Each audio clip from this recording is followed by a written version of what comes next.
Hai semuanya, selamat malam. Ini hari Jumat, kalau nggak salah, tanggal 21 Mei 2021.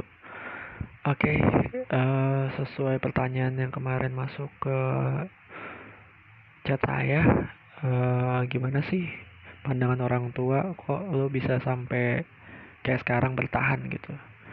Well, pada awalnya itu gue tuh sembunyi-sembunyi buat ke psikolog itu sembunyi-sembunyi. Jadi bilang alasannya apa-apa gitu, jadi kayak nggak mau terus terang karena takut dibilang gila atau apa, bilang kayak lemah atau apa. Jadi ya, selama 3 bulan pertama itu udah orang tua nggak tahu sama sekali, sampai ada momen dimana saya sama psikolog saya ngomong bahwa sepertinya jalan keluarnya itu mediasi gitu, mediasi mempertemukan antara apa yang saya pengen dan apa yang orang tua saya tahu atau sadar gitu. Jadi pada saat itu ya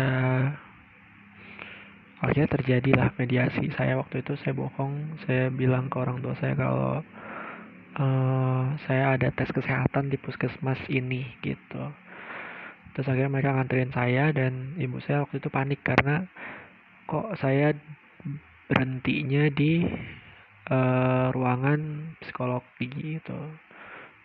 Nah waktu itu akhirnya saya di briefing dulu sama psikolog saya untuk gimana nih, mau diomongin semuanya atau mau gimana enaknya, atau saya mau ngomong. Saya punya waktu itu saya bikin surat karena saya nggak tahu saya harus ngomong apa, jadi saya bikin saya tulis semalaman.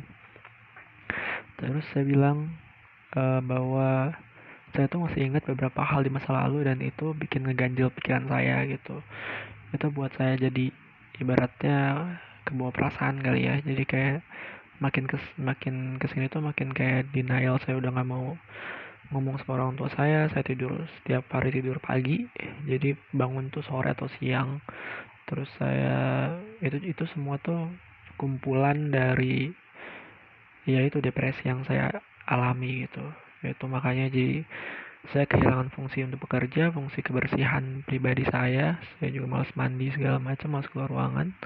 Saya juga sosialisasi juga nggak ada sama sekali.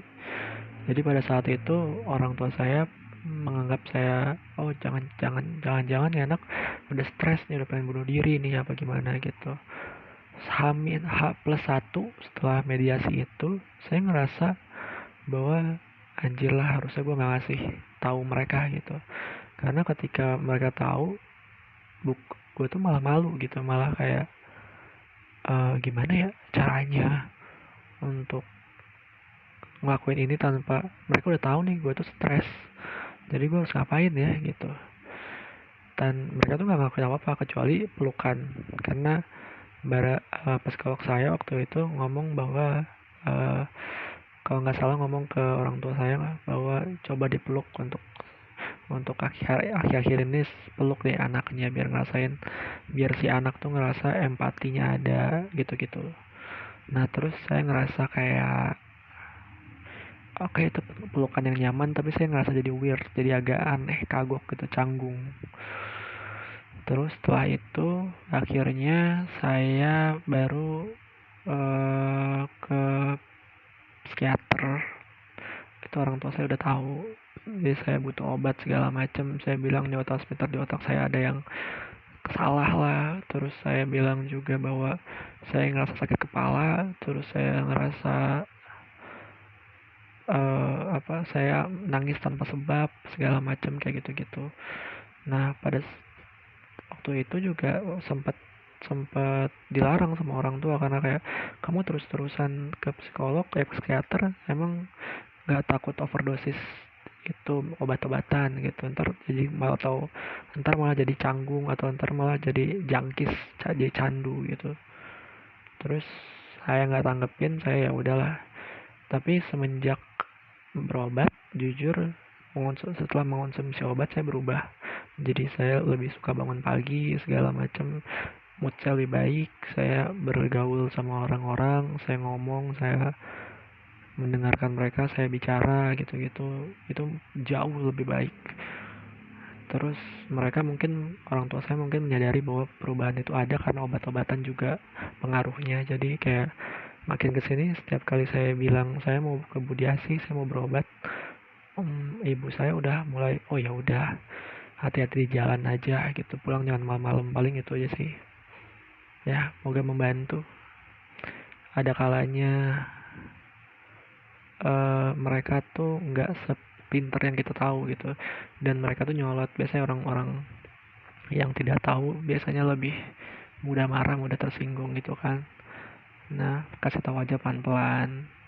Kalau emang kalian punya orang tua yang eh, tidak suka bergaul, tidak suka nyari tahu dulu nih, searching atau apa faktanya, ya coba aja koordinasikan dulu, omongin dulu. Kalau emang kalian bingung, coba ke psikolog kalian, gimana cari cara jalan keluar supaya karena percaya deh, ketika lo didiagnosis sesuatu dan lo tuh udah harusnya minum obat dalam tanda kutip ya, obat tuh ngebantu banget gitu. Gue tuh bisa relax, bisa ngomong lancar, nggak lancar-lancar amat sih, ini lagi latihan, tapi at least bisa ngomong.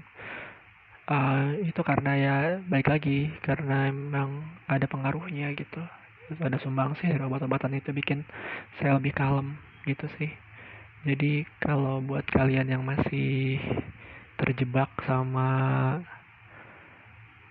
keluarga, keluarga gue nggak support, nggak apa segala macam, mulai dari diri kalian dulu. Tanemin harapan di diri kalian sendiri bahwa gue pengen sembuh, gue pengen masa depan gue lebih baik gitu. Semoga membantu. Dadah. Kalau mau ada yang mau tanyain, komen aja di bawah ya. Makasih.